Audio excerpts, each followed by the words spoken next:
नमस्कार साथियों, मैं हूं रविशंकर चौहान और आपका स्वागत करता हूं अपने यूट्यूब चैनल आर्य स्टडी जखनिया में। तो साथियों, इस वीडियो में हम लोग पढ़ने वाले हैं पाइथागोरस प्रमेय के बारे में। ठीक है, तो देखिए, पाइथागोरस प्रमेय पढ़ने से पहले आप ये जान लीजिए कि कोण के आधार पर जो त्रिभुज होते हैं वो 3 प्रकार के होते हैं। कोण के आधार पर त्रिभुज कितने प्रकार के होते हैं? 3 प्रकार के। तो देखिए, पहला होता है समकोण त्रिभुज, जिसमें एक कोण 90 डिग्री का होता है तथा शेष 2 कोण जो होते हैं वो न्यून कोण यानी 90 डिग्री से छोटे होते हैं।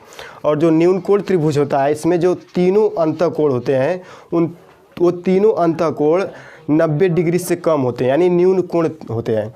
और तीसरा देख लीजिए अधिक कोण त्रिभुज। तो अधिक कोण त्रिभुज में जो एक कोण होता है वो अधिक कोण होता है यानी 90 डिग्री से अधिक का होता है, जैसे 60-75 ऐसे हो जाएगा। और जो शेष जो अंतर 2 कोण होते हैं वो 90 डिग्री से कम यानी न्यून कोण होते हैं। तो पाइथागोरस प्रमेय के लिए हम लोगों को केवल और केवल समकोण त्रिभुज के बारे में पढ़ना है। पाइथागोरस का प्रमेय जो है समकोण त्रिभुज पे ही लागू होता है। तो चलिए देखते हैं समकोण त्रिभुज क्या होता है।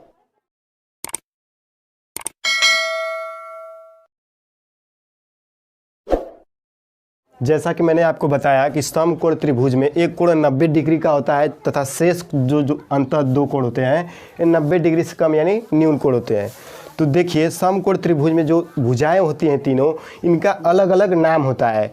तो देखिए, ये जो लंबी भुजा है, सबसे लंबी लंबू की तरह खड़ी है, इसे हम लोग लंब कहते हैं, इसका नाम लंब होता है। ठीक है।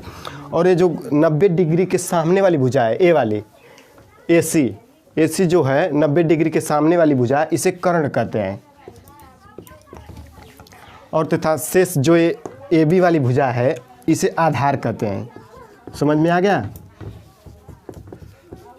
ये जो लंबू की तरह खड़ी है भुजा, इसे लंब कहते हैं। और जो 90 डिग्री के सामने वाली भुजा होती है इसे कर्ण कहते हैं। और ये जो पट रेखा होती है, पट वाली भुजा होती है AB, इसे आधार कहते हैं। ठीक है। तो इन तीनों का अलग अलग नाम होता है। अब इसी पर पाइथागोरस प्रमेय होता है। देखिए क्या होता है। पाइथागोरस प्रमेय ये कहता है कि कर्ण का स्क्वायर यानी कर्ण जो है उसकी लंबाई का स्क्वायर बराबर आधार का स्क्वायर प्लस लंब का स्क्वायर। देखिए, यही पाइथागोरस प्रमेय यही कहता है कि जो कर्ण है इसकी लंबाई का स्क्वायर आधार का स्क्वायर और लंब के स्क्वायर के योग के बराबर होता है। तो यही पाइथागोरस प्रमेय है। इस पर कुछ सवाल देख लीजिए, आपको अच्छे से समझ में आ जाएगा। तो देखिए, आपसे सवाल पूछ दिया जाता है कि एक समकोण त्रिभुज ABC है, इसमें जो आधार है वो 4 सेंटीमीटर है और जो लंब है वो 3 सेंटीमीटर है। आपसे सवाल पूछ दिया जाता है एक समकोण त्रिभुज ABC है, इसमें आधार 4 सेंटीमीटर तथा लंब जो है वो 3 सेंटीमीटर है। तो आपसे पूछ दिया जाएगा कि कर्ण की लंबाई बताइए। तो देखिए, कर्ण की लंबाई कैसे ज्ञात करेंगे। तो कर्ण की लंबाई ज्ञात करने के लिए ये जो पाइथागोरस का प्रमेय है, कर्ण का स्क्वायर बराबर आधार का स्क्वायर प्लस लंब का स्क्वायर, इस पर आप जो जो मान दिया है इसे आप रख दीजिए। तो कर्ण का स्क्वायर बराबर आधार का स्क्वायर मतलब 4 सेंटीमीटर का स्क्वायर प्लस लंब का स्क्वायर 3 सेंटीमीटर का स्क्वायर। देखिए, इस प्रमेय पर हम लोग रख दिए हैं मानों को।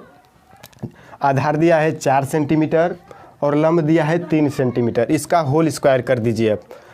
तो चलिए आगे सॉल्व करिए इसे।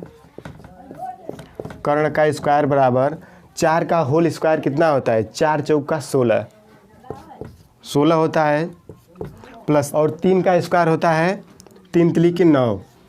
अब इसे जोड़ दीजिए।